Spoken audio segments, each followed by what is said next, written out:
everyone, to this week's episode of Unrooted Men's Soccer Edition. And my guest for this week's show is none other than Franco Varga. Franco, thanks so much for joining me on the show. Thanks for having me. You're very welcome. Let's start by getting to know you a little bit better. You're from Zurich, Switzerland, which is an 11-hour non-stop flight away from where we're at right now in the California Bay Area. You attended Auburn University at Montgomery before coming to Menlo College here in California.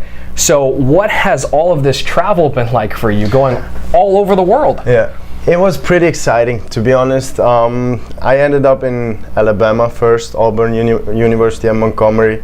We had a high level at soccer. I met so many great players and friends. I'm still in contact with them. A friend is coming and visit me this November to see us play.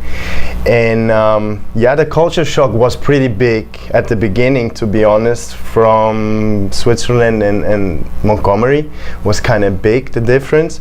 But when I came here, it's pretty much the same like it is in Switzerland, and so I really like it here. I love the people. They're really open-minded, they're really friendly, and they accept the foreign guys really much. So it's a pleasure to be here. Now, last week, one of those foreign guys, Efrain Bonilla, he said that you were the most Hollywood player on the team. Yeah. Do you agree?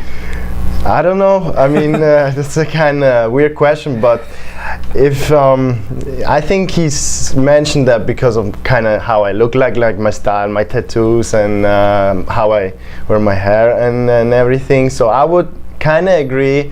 But I would always say I'm not really into social media stuff and this, but yeah, he's maybe a little bit right, maybe. I could see you starting on a reality TV show. Like he said it last week, you have the look for it. Okay, I mean, it's probably pretty much also because of my brother's like modeling and stuff like this. Oh, and really? He's just taking care that I'm wearing like the stuff he's wearing too, so I think it's because of that a little bit too. Let's talk a little bit about soccer. In your first year here at Menlo, you scored once and you had one assist. Yeah. This season already in the non-conference schedule, you've got a goal and you've got 4 assists. Yeah. Where has all this extra offensive production come from? Yeah, I mean, this season compared to last season is really different. We were so successful last season, but for me personally, last season wasn't that good because I came in late. I didn't do preseason, so I never felt really in shape and really fit, and I played as an outside back. It's not really my position, but I was happy to help the team when I could. So, but this year I feel more comfortable playing on my position, playing on the right or left wing or in the midfield itself. So I'm feeling really comfortable, and I think that's the extra power that's behind my performance right now. And now focusing on the team, the final non-conference game of the season was last week against Sierra Nevada College. Evan Snodgrass had the game-winning goal. Yeah. You assisted on that game-winning goal. In terms of momentum, how does it feel to go into conference play coming up this week with a big win like that under your belt? It feels really good. To be honest, I was a little bit scared because I missed a PK in the 90th minute. So I had a good game, but at the end it's all about the results, you know. And if you miss an opportunity like this in the 90th minute, you're just like really glad to get the game-winning goal, and Evan did it for me. So big thank you to him, and I'm just really glad we can go into conference games with a big win. So it's really important for us and the momentum. One thing we know about this Oaks team is the ability to win in any given shootout because you guys have so many players who are capable of scoring goals in a lot of big ways. Will this mindset carry over into the rest of the season? I hope so. I mean, we have a lot of guys who can score, but for us as a team, it should be more focusing on not getting scored on, because that was a big strength of us last year, and I think we should keep on working on that, and we have the opportunities and we have the ability to score many goals. Even the defenders on this team find a way to score so many goals and come up with points. Would you say that Menlo features one of the most offensively potent defensive lines in the conference? I think so, yeah. I mean, we're a really physical team, but we are also really skillful. So I think that helps. Even our defenders, they are so still so young, you know, and there's so much potential, and it's kind of pleasure to see them play and even score, you know. This is a big advantage we have, and it's a must-have if you want to reach the nationals again. A lot of that seems to come from corner kicks. I know you had a lot of opportunities from the corner in that last game. How often do you practice those before games and in practice during the week to prepare yourselves to be so successful in those opportunities? Yeah, we practice that like once a week. So, but for us as the guys who are taking corners, it's just really focusing on that one ball you have, you know, to put it in, to get the guys the opportunity to score. Because if you don't make a good ball, they can counter or something could happen, and it's like just a miss of an opportunity. And yeah, so we practice it like once a week. Now, since I don't know this, you can help teach me here. What's your definition of a good ball? It is getting your mindset together pretty much, because you gotta focus, and it has to be sharp. It can be too low, and just we try to find our center backs, because they're kind of tall, so, and they're kind of strong in the air, so it is pretty much finding the big guys to finish up. All right, now Menlo is no longer ranked top 25 nationally after being 22 to open up the season. You guys are still receiving votes in the current coaches poll. Is there ever any conversation amongst you guys and the coaching staff about where you're ranked? No, we were talking about the ranking at the beginning of the year, but I think it's really important to take game by game, and the next games we have are against ranked teams. So if we win the games, we will be ranked again. So it's not really important where we stand right now. It's more like the future. Can we beat the ranked guys to be ranked again? So we set focus from game to game to reach our level and our goals again.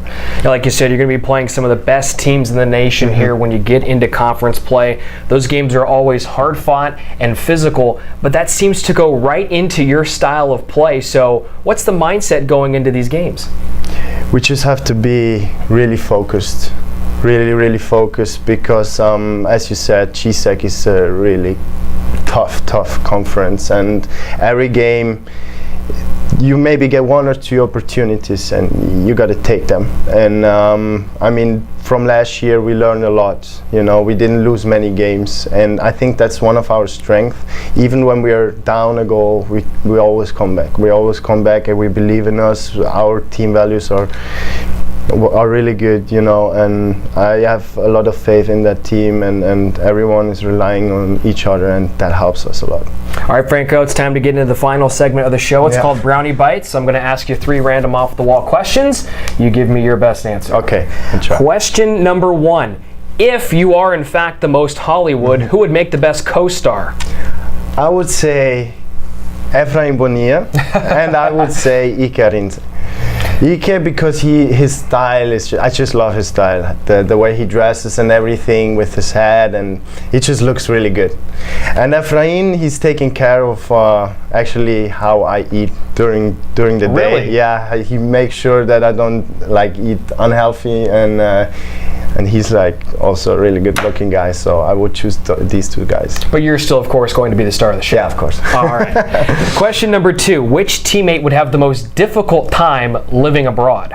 That's kind of difficult question. The first guy who came in mind was actually a guy who's going to this school, because he's like an innocent guy. He's so cute. He's like so friendly to everyone. It would be Axel, our center back, but he's doing a great job. And I would take probably Aini, because I just don't see him leaving home.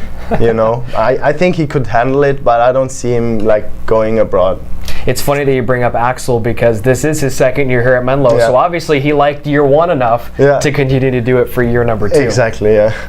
And the final question, which teammate would be the most intrigued by Zurich, Switzerland being a global center for banking and finance, which I had to look up on the internet. I didn't know that myself. Yeah. I mean, the Swiss guys, they're pretty busy guys. They are really like business oriented. And if I could choose a guy from our team, it would be Stefan. because Stefan is doing great at school. I think he's really smart. He knows what he's talking about, and I would see him working for a Swiss bank and making a lot of money. All right, Franco, thanks so much for joining me on the show. I appreciate it. Fans, busy time again for Menlo College men's soccer, and an important time for them as well as they hit the road to begin conference play this weekend. Two big matchups coming up. They got the Masters University on Thursday, and then they have Westmont coming up on Saturday. Again, two big opponents, two nationally ranked opponents, so it's going to be a tough time for the Oaks, but again, they're receiving votes in the conference as well, and it begins the title quest, the title defense for you guys, trying to go back-to-back in the GSAC. We invite you to tune into next week's show when Franco Varga will select the next interviewee on Unrooted Men's Soccer Edition. Until then, take care, everybody, and we'll see you next week.